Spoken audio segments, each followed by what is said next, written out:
Good morning बच्चों। आज मैं उपस्थित हूँ आपके समक्ष उस टेस्ट का सॉल्यूशन लेकर जो कल मैंने जिसकी लिंक आपको इस वीडियो के साथ शेयर की थी। आप लोगों ने इसको सॉल्व कर लिया होगा और अपनी नोटबुक में इसको नोट भी कर लिया होगा। आइए अपनी नोटबुक को ओपन कीजिए और आंसर्स को मिलाते जाइए। जहाँ पर भी आपको लगे वहाँ आप उसको करेक्ट कर लीजिएगा। और ये नोटबुक आपको जब आप स्कूल रीओपन होंगे तब आपको सबमिट भी करना है, चेक भी करवाना है। ठीक है, चलिए आइए देखते हैं इसके सही आंसर क्या होंगे।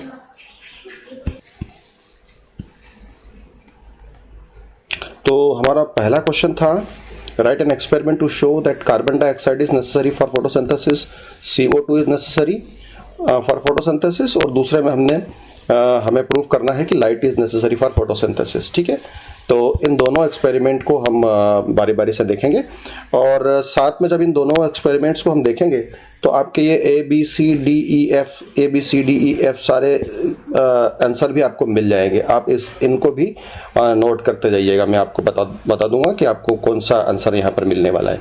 ठीक है, चलिए। तो हमारा पहला क्वेश्चन था कि write an experiment to show that CO2 is necessary for photosynthesis. क्या स्टेप्स होगी इस एक्सपेरिमेंट की? सबसे पहले तो हम एक पोटेड प्लांट को लेंगे। ठीक है, पोटेड प्लांट को लेंगे। नंबर 2 पर हम क्या करेंगे, पोटेड प्लांट को लिया। नंबर 2 पे हमने इस पोटेड प्लांट को क्या किया, डार्क में रख दिया 6 घंटों के लिए। We will keep this plant in dark for 6 hours. Number 3 हम क्या करेंगे, before taking this plant from dark to light we will put this setup. ये सेटअप हम लेंगे। यहाँ पर हम हमारी एक लीफ को, ये जो प्लांट है इसकी एक लीफ को कंट्रोल लीफ बनाएंगे और उसका हाफ पार्ट जो है वो हम इस बोतल के अंदर रखेंगे जिसमें हम KOH रख रहे हैं। क्या रख रहे हैं? KOH रख रहे हैं। ठीक है, आपको पहला आंसर आपको मिला कि नहीं मिला? आपको उधर ABCD में आप देखेंगे कि हम 6 आवर्स के लिए प्लांट को डार्क में क्यों रखते हैं। तो इसलिए रखते हैं कि इसके पहले जब ये लाइट में रहा होगा तो इसने फोटोसिंथेसिस की होगी तो इसने स्टार्च प्रिपेयर किया होगा और वो स्टार्च जो है अगर इसकी लीफ में रह गया तो हमारा एक्सपेरिमेंट फेल हो जाएगा। ठीक है, तो इसकी लीफ को एम्प्टी करने के लिए इसमें स्टार्च जो है उसको कम्प्लीटली यूटिलाइज कर ले, इसके लिए हम उसको डार्क में रखेंगे। और further before taking part in photosynthesis अब इसको हम लाइट में रखेंगे। ठीक है, तो आपको साथ में जो A है उसका भी आंसर मिल गया होगा। सबसे पहले पोटेड प्लांट को लिया। पोटेड प्लांट को हमने 6 आवर्स के लिए डार्क में रखा, स्टार्च यूटिलाइज हो जाए और लीफ एम्प्टी हो जाए उसके लिए। नंबर 3, अब इस प्लांट को जब हम लाइट पे ले जाएंगे तो उसके पहले हमने ये कंट्रोल्ड लीफ बनाई। लीफ का आधा पार्ट हमने बॉटल में पेनेट्रेट किया, बॉटल के अंदर KOH रखा। KOH इसलिए रखा कि KOH CO2 के साथ में रिएक्शन करके क्या बनाएगा, K2CO3 बना लेगा। ठीक है, K2CO3 बना लेगा और H2O बना लेगा, यानी कि यहाँ पर जितनी भी कार्बन डाइऑक्साइड है वो यूटिलाइज हो जाएगी, कोई कार्बन डाइऑक्साइड यहाँ पर नहीं बचेगी। अब इस पोटेड प्लांट को हम कहाँ रखेंगे, लाइट में रखेंगे फोटोसिंथेसिस करने के लिए 3 घंटे 4 घंटे 5 घंटे के लिए रख दीजिए आप। ठीक है, उसके बाद जो कंट्रोल्ड लीफ थी हमारी, उस कंट्रोल लीफ को हमने सबसे पहले वाटर के साथ बॉईल किया। Water the beaker which will have water in which we will boil this leaf from that is the control leaf detached from that particular plant which was kept in sunlight, है ना। ये वाला part जो इसका था ये KOH के साथ में था और बाकी पार्ट जो था वो ओपन था। ठीक है, तो चलिए इसको वाटर में बॉईल क्यों किया हमने? इसलिए किया क्योंकि यहाँ पर जो है इसका जो है एंजाइमेटिक एक्टिविटी स्टॉप हो जाए, to stop the enzymatic activity which is going on inside the leaf.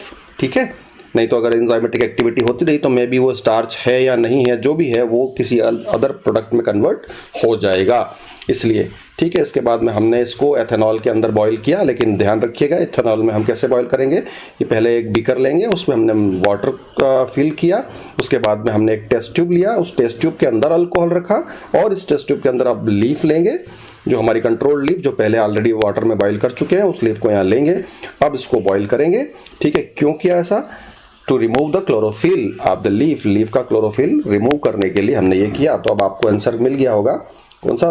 B वाला आंसर पहले ही मिल चुका है, वाटर KOH वाटर के साथ जो है वो सी वाला आंसर मिल गया आपको। और अब डी वाला अल्कोहल के साथ क्यों बॉईल किया? क्योंकि हमने इसके क्लोरोफिल को रिमूव करना चाह रहे हैं हम, इसलिए, ठीक है। अगर क्लोरोफिल रिमूव नहीं हुआ तो हमें स्टार्च टेस्टिंग में सही रिजल्ट नहीं मिलेंगे, क्योंकि वो क्लोरोफिल अपने आप में एक पिगमेंट है, ग्रीन पिगमेंट है, ठीक है। और अब हमें लीफ में ब्लू कलर आता है या नहीं आ वो देखना है, तो फिर वहाँ पर गड़बड़ हो सकती है, इसलिए हम उस ग्रीन पिगमेंट को पहले ही रिमूव कर देंगे, ठीक है। उसके बाद हमने वाटर में इसको वॉश क्यों किया? वाटर में इसको वॉश इसलिए किया क्योंकि यहाँ पर जो एक्सेस अल्कोहल है वो रिमूव हो जाए। यदि अल्कोहल हुआ, वो भी एक केमिकल है, अगर वो अल्कोहल रहा तो हो सकता है कि वो आयोडीन के साथ में कुछ और रिएक्शन करके कुछ और कलर या कुछ और टेस्ट दे दे, तो यहाँ पर भी टेस्टिंग फेल होने के चांसेस है। इसलिए इसको हमने एक्सेस अल्कोहल को रिमूव करने के लिए हमने वाटर के साथ इसको वॉश कर लिया। अब हम यहाँ पर स्टार्च टेस्टिंग करेंगे, ठीक है। आपको ई आंसर भी मिल जाएगा आयोडीन सोल्यूशन के साथ। आयोडीन क्या होता है? आयोडीन जो होता है वो स्टार्च के साथ में पॉजिटिव रिएक्शन देता है।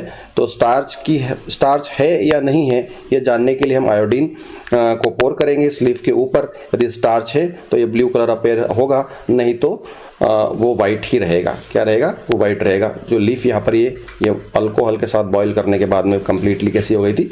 वाइट हो गई थी, ठीक है। तो आपको A, B, C, D और E के आंसर भी मिल गए होंगे। अब क्वेश्चन नंबर 2 में आपको प्रूव करना है कि light is necessary for photosynthesis. तो हम क्या करेंगे? पहला स्टेप हमारा वही होगा कि एक पोटेड प्लांट लेंगे। फिर क्या करेंगे? इस पोटेड प्लांट को हम डार्क में रख देंगे। क्यों रख देंगे? स्टार्च को यूटिलाइज करने के लिए, कि इसकी लीफ में जो स्टार्च है वो यूटिलाइज हो जाए, ठीक है। उसके बाद में थर्ड नंबर पे हम क्या करेंगे? यहाँ पर भी इसके कंट्रोल लीफ बनाएंगे। ये कंट्रोल लीफ हमने बनाई। इस लीफ के ऊपर हमने क्या किया कि एक पर्टिकुलर पार्ट के ऊपर ब्लैक पेपर स्ट्रिप जो है वो लगा दी। और अब 6 घंटे डार्क में रखने के बाद इसको हम कहाँ ले गए? लाइट में रख दिया, ठीक है। लाइट में रख दिया, ठीक है। तो यहाँ पर ये भी क्वेश्चन पूछा जा सकता है आपसे कि इस पर ब्लैक पेपर स्ट्रिप क्यों लगाएंगे? क्योंकि हम इस लीफ के एक पर्टिकुलर पार्ट को ऐसा बनाना चाहते हैं कि जो लाइट को एब्जॉर्ब नहीं करे। तो ये हमारा कंट्रोल्ड एरिया हो जाएगा कि यहाँ अगर लाइट नहीं मिलती है तो क्या इस जगह पर फोटोसिंथेसिस होता है? फोटोसिंथेसिस होगा तो स्टार्च बनेगा। तो अगर यहाँ पर स्टार्च की नेगेटिव टेस्टिंग आई, इसका मतलब ये कि light is necessary for photosynthesis, ठीक है। चलिए तो फिर आगे अब इसमें क्या कर लिया? सबसे हमने पहले प्लांट को लिया, उसको डार्क में रखा ताकि उसका स्टार्च यूटिलाइज हो जाए। नंबर 3 हमने कंट्रोल लीफ बनाई और उस लीफ में एक जगह पर ब्लैक पेपर स्ट्रिप लगाया। और अब 4th पॉइंट हम क्या? इस प्लांट को लाइट में ले जाएंगे और रखेंगे ताकि ये फोटोसिंथेसिस करे। जितना भी एक्सपोज्ड एरिया है वो सब फोटोसिंथेसिस करेगा, लेकिन ये अनएक्सपोज्ड एरिया है, ये फोटोसिंथेसिस नहीं करना चाहिए, ठीक है। तो देखते हैं। तो अब उस कंट्रोल लीफ की हम स्टार्च टेस्टिंग करेंगे तो बिल्कुल वैसे ही करेंगे। यहाँ पर लिया, सबसे पहले हमने वाटर के साथ बॉईल किया ताकि इसकी एंजाइमेटिक एक्टिविटी स्टॉप हो जाए। फिर अल्कोहल में उसी तरीके से बीकर लिया, पानी भरा, टेस्ट ट्यूब लिया, अल्कोहल भरा। फिर हमने हमारी कंट्रोल लीफ को रखा, बॉईल किया एथेनॉल के अंदर, एथाइल अल्कोहल के अंदर बॉईल किया ताकि इसका क्लोरोफिल रिमूव हो जाए और लीफ वाइटिश हो जाए। उसके बाद में हमने इस लीफ को वाटर से धो दिया एक्सेस अल्कोहल को रिमूव करने के लिए। उसके बाद में हमने स्टार्च टेस्टिंग की। दैट पर्टिकुलर अनएक्सपोज्ड एरिया जो लाइट की प्रेजेंस में नहीं आया था वहाँ पर हमें नेगेटिव टेस्टिंग मिलेगी। क्या मिलेगी? Negative testing. बाकी जगह पर क्या मिलेगी? पॉजिटिव टेस्टिंग मिलेगी। Hence prove that light is necessary for photosynthesis. The particular part of leaf which could not come in contact with sunlight could not participated in photosynthesis, hence the starch is not present in this particular part. Okay, तो I think ये भी आपको समझ में आ गया। अब अगले 2 question हमारे हैं स्ट्रक्चर ऑफ स्टोमेटा से रिलेटेड। स्ट्रक्चर ऑफ स्टोमेटा आपको एक्सप्लेन करना है और दूसरा इसका डायग्राम ड्रॉ करना है और तीसरा इनके फंक्शंस लिखना है, ठीक है। तो सिंपल सी बात यह है कि स्टोमेटा, सबसे पहले हम बात करें, these are the tiny pores present on the leaves, है ना। जनरली ये लीव्स में होते हैं, लेकिन जो ग्रीन स्टेम होता है, हर्बेशियस स्टेम होता है, वहाँ पर भी आपको देखने को मिलेंगे, ठीक है। एक कोई भी स्टोमेटा जो होता है वो इस तरीके से दो किडनी शेप गार्ड सेल्स से मिलकर बनता है। This cells are called as what? Guard cells. इनको क्या बोलेंगे? Guard cells, okay. और हर गार्ड सेल के अंदर अपना क्लोरोप्लास्ट होता है, उसके अंदर अपना वैक्यूल होता है, उसके अंदर अपना न्यूक्लियस होता है, ठीक है, साइटोप्लाज्म होता है, बिल्कुल एक लीफ की तरह बिहेव करता है ये। लेकिन सबसे बड़ी बात ये है कि ये जो गार्ड सेल होती है किडनी शेप होती है, इसका जो अंदर वाला पार्ट होता है वो कैसा होता है? कॉनकेव होता है, और जो बाहर वाला पार्ट होता है वो कैसा होता है? कॉन्वेक्स होता है। अंदर वाला जो लेयर है इसका, इनर वॉल, वो थिक होती है, और बाहर वॉल कैसी, आउटर वॉल कैसी होती है? थिन होती है, ठीक है। एंड दीज गार्ड्स, ये आप पॉइंट्स नोट करते जाइएगा, है ना, जो पॉज करके नोट करते जाइएगा। And all this, both of this guard cells are covered by epidermal cell. किनसे कवर्ड है? वैसे ये एपिडर्मल सेल की जगह यहाँ पर आप लिखेंगे सबसिडियरी सेल्स, ज़्यादा ठीक रहेगा। क्या लिखेंगे? सबसिडियरी, SUB, सब, SIDIARY, subsidiary cells, okay, subsidiary cells, and these subsidiary cells are covered by the epidermal cells, है ना। फिर इनके बाद एपिडर्मल सेल इनके आसपास आप बना दीजिएगा, ठीक है। So this is the structure of stomata. अब यहाँ पर ये ओपन है और ये क्लोज्ड स्टोमेटा है, ठीक है। ओपन कब होगा? ओपन कब होगा ये स्टोमेटा? जब जो सब्सिडियरी सेल्स हैं, इन सब्सिडियरी सेल्स से through the process of endosmosis water comes into the guard cells. ये जो सब्सिडियरी सेल्स हैं, इन सब्सिडियरी सेल्स से एंडोऑस्मोसिस की प्रोसेस के थ्रू पानी यदि कहाँ आ जाता है? गार्ड सेल के अंदर आ जाता है, गार्ड सेल की वैक्यूल के अंदर आ जाता है, तो वैक्यूल जो होती है वह स्वेल्ड हो जाती है, और वैक्यूल के स्वेल्ड होने से ये गार्ड सेल टर्जिट हो जाती है, और गार्ड सेल के टर्जिट होने से ये जो है ये पोर यहाँ पर ओपन हो जाएगा, सेल्स जो है वो टर्जिट हो जाएगी, टाइट हो जाएगी, that's why this pore will be remain open. लेकिन नेक्स्ट प्रोसेस क्या होगी? During night. ये कब होगा? ये डे टाइम में होगा। स्टोमेटा जनरली डे टाइम में ओपन होते हैं ना, बहुत सारे नहीं, कुछ एक्सेप्शन भी है, लेकिन डे टाइम में क्या प्रोसेस होगी कि सब्सिडियरी सेल से वाटर कहाँ गया? गार्ड सेल के अंदर, गार्ड सेल की वैक्यूल के अंदर वाटर फिल्ड हुआ, गार्ड सेल का टर्गर प्रेशर बढ़ गया, टर्जिडिटी बढ़ गई, स्वेल्ड हो गई, तो स्टोमेटा क्या हो गए? ओपन हो गए। दूसरी कंडीशन नाइट टाइम में।